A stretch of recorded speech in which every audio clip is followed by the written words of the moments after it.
Hello, friends, neighbors, and fellow travelers on this journey called life. My name is Dr. Harold Whitman. I'm 80 years old. I spent most of my life in the field of environmental science, lecturing at universities across the Midwest and working on projects from Oregon to Maine. Now, in the slower season of my life, I found myself reflecting not on molecules or ecosystems, but on something far more personal, how we live in old age. And I'd like to share with you what I believe are 8 deeply practical, sometimes uncomfortable, but absolutely essential truths I've come to learn about aging with grace and wisdom. I'm not trying to be bossy. I'm not here to lecture. I'm just an old man who has lived through a few winters and wants to pass along some signposts for the road ahead. One, long-distance travel is not always worth it anymore. When you're young, hopping on a plane for a weekend in Italy or hiking through the Rockies might feel invigorating. But when you're 70, 75, or pushing 80, those adventures can start to come with some serious risks. Jet lag hits harder. Airport security lines feel endless. You might forget your meds. You're dealing with different food, unfamiliar plumbing, and sometimes even altitude changes that mess with your heart or blood pressure. I once had a colleague, Sarah Jenkins, bright as a whip, 78 years old, who collapsed on a walking tour in Madrid because she underestimated how different the pace of international travel is when you're not 40 anymore. And let's not even talk about the scams. Yes, it happens more than you think. Seniors are often targeted abroad, or even in domestic tourist traps. One retired accountant I knew lost $12,000 on a fake tour deal in Arizona. Look, I'm not saying stay home and wither on the porch swing, but weigh your choices. A cozy weekend by a lake in Vermont with your old friend Margaret might be more rejuvenating and safer than a week in Costa Rica. Think wisely. Make plans according to your energy, your health, and your finances. Not everyone needs a passport to find joy. 2. Living with your kids may not be the ideal plan. Yes, the age-old assumption. When we get older, we move in with our children and live happily ever after. Let me tell you, that's not always a fairy tale. It's often more like a sitcom gone wrong. Take my friend Tom. He moved in with his daughter in Austin after his wife passed. Lovely house, nice grandkids. But it took only 3 months before tension crept in. Tom likes coffee at 5 a.m. with classical music. His daughter prefers silence till 8. Tom believes in newspaper clippings and printed mail. She's 100% digital. They began to argue about thermostat settings, screen time, meal times. You get the idea. The truth is, 2 generations under one roof can be a pressure cooker. Different rhythms, values, expectations. You love each other more at a distance. Trust me, it's not ungrateful or against tradition to live separately. In fact, it's healthy. Everyone deserves their space. Visit often, have Sunday dinners, go on family picnics, but keep your own key, your own teapot, and your own thermostat. 3. Avoid nursing homes unless absolutely necessary. I know this might sound controversial. And sure, in some cases, assisted living is the best or only option. But it should be your last resort, not your first plan. Your home, your real home, is filled with memories. The rocking chair by the window, the photo of your late spouse in the hallway, the kitchen that smells like Sunday roast. That's your life. A nursing home, even the high-end ones, can feel like a well-decorated cage. You've got scheduled meals, fixed activities, unfamiliar roommates. And while the staff may be kind, they can never replace the warmth of a true home. There was a woman in my bridge club, Eleanor. Her children convinced her to move into a lovely retirement facility in Florida. Beautiful grounds, fountains, even a tennis court. But every time we talked, she sounded lonelier. They're kind, she'd say, but they're not mine. Unless you need 24/7 care, fight to stay in your home or downsize into a place of your own. Let your walls tell your story. 4. Guard your wallet and your retirement. You know what they say, old money is quiet money. And it should be. Your savings, your pension, your home equity, these are your lifelines. Do not, I repeat, do not go around telling everyone how much you have in your IRA or that your son just bought you a Tesla. That's like painting a target on your back in glow-in-the-dark paint. There are scams in the mail, online, even at the pharmacy. Free hearing aids, miracle cures, government refund checks. Don't buy it. My neighbor, Stan, got taken for a free vacation that required only a small processing fee. It turned out to be a nightmare. Even family can get funny around money. Don't be so eager to loan out or gift your life savings to anyone. Not without a legal agreement and good judgment. Keep your accounts private.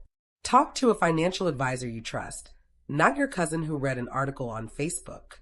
You earned every penny. Protect it. 5. Hold on to your home. Don't sign it away. There's something sacred about your home, especially in your later years. It's not just real estate. It's your identity, your refuge. I knew a man named Carl who gave his house to his son as an early inheritance with the understanding he could live there for life. A year later, his son divorced, remarried, and moved Carl into the basement so his new wife could redecorate. Carl called it voluntary eviction. Don't let that happen to you. You worked for your house. You paid the mortgage, mowed the lawn, repaired the roof in the dead of winter. Keep the deed in your name. If you want to pass it on, do it in a will, not while you're still alive unless you have a life estate or legal protections. Your home is not just a shelter. It's your sanctuary.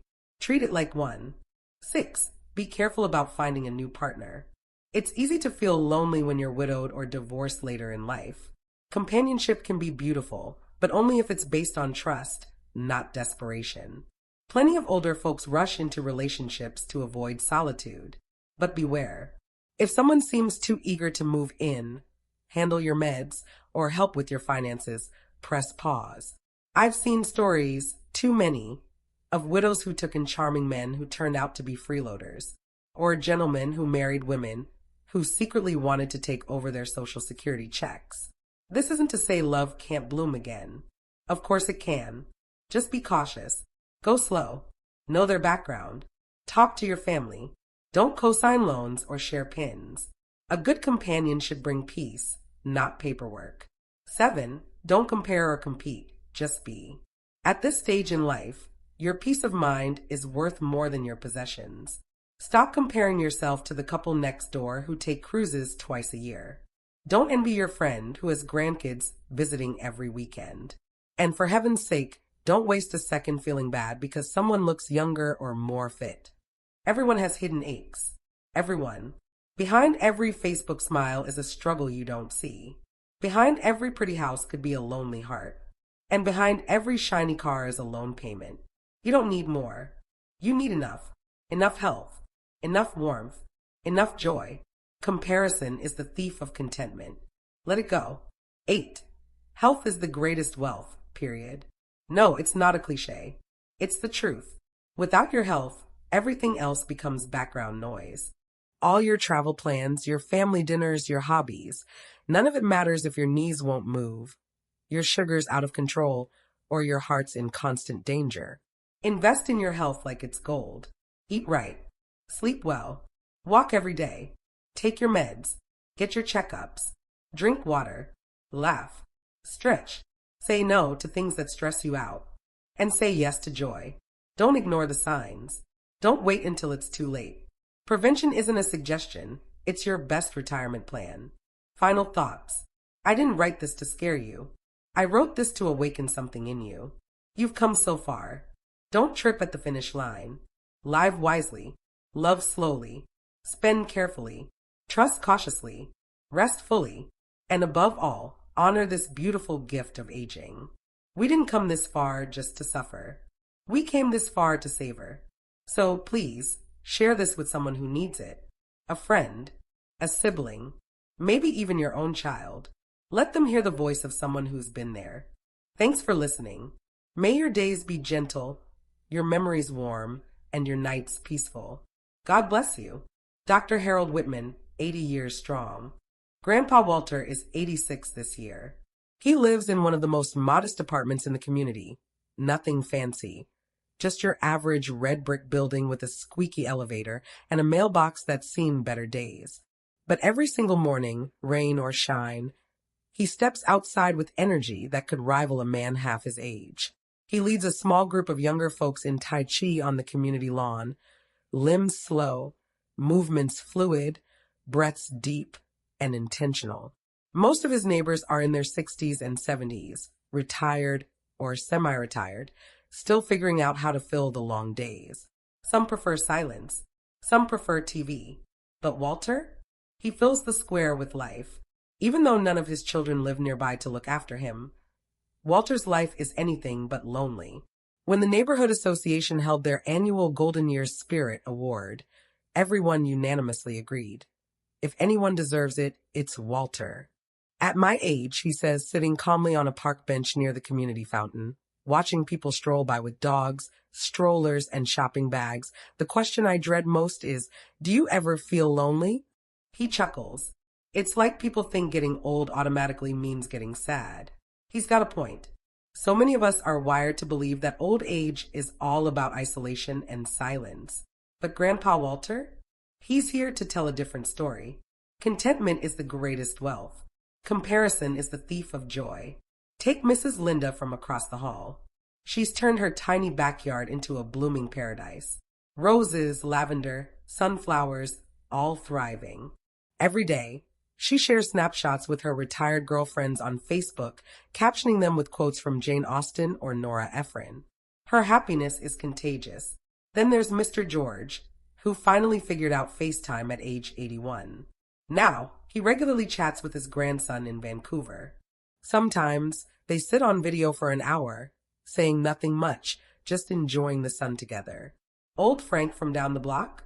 He formed a fishing club with 3 other retirees. Every Thursday, rain or shine, they head to the lake with a tackle box and thermos of coffee, battling fish and swapping more stories. See, Walter says, these people, they get it. The good life in old age isn't about how much money you've stashed away or how successful your kids are. It's about your attitude. If you keep comparing your son's job or your savings or your grandkids' Ivy League acceptance to someone else's, he adds, you're only going to make yourself miserable. Take Mr. and Mrs. Mitchell. Their son is a VP at a bank.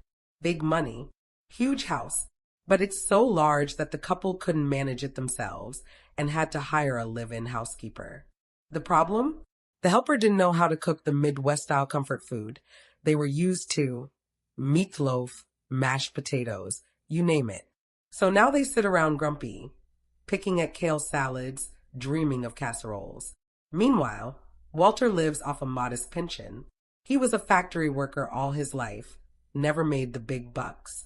But his fridge is always stocked, his radio always humming old jazz tunes, and his smile ever present. It's not the money, he says with a wink. It's the mindset.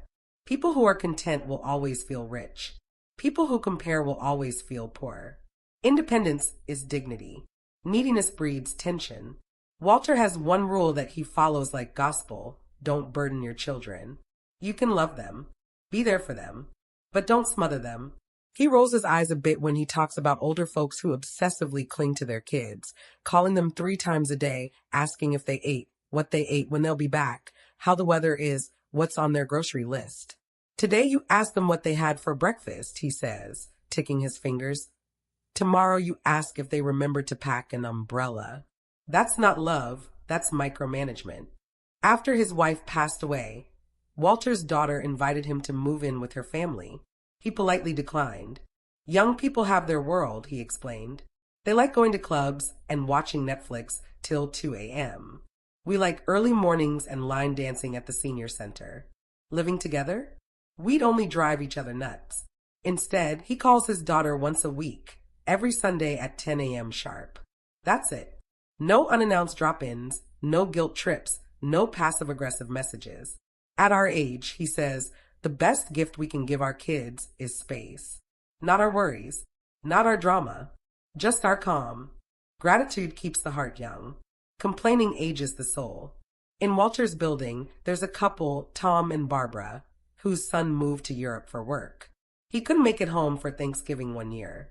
They sobbed under the maple tree out front, drawing sad glances from neighbors passing by with pumpkin pies and wine bottles. But Walter? He shook his head gently. That whole raise kids so they can take care of you idea. That belongs to another century, he said.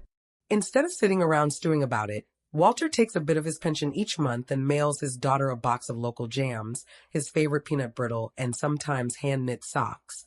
She always tells me not to bother, he says. But I do it anyway. Not because I have a lot. Just because I want her to know I'm still adding a little warmth to her life. That's a blessing too, isn't it? Meanwhile, there's old Jerry, who gripes to everyone at the cafe about how his sons never visit.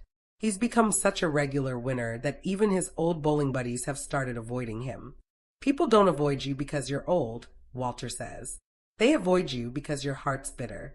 No one wants to sip coffee with someone whose mouth is sour all the time. Wisdom isn't just remembering the past. It's adapting to the present. We lived through the Depression, the boom, the wars, and the revolutions, Walter says, his eyes lighting up at the memories. But times have changed. And if you want to keep up, you've got to learn new things, even now.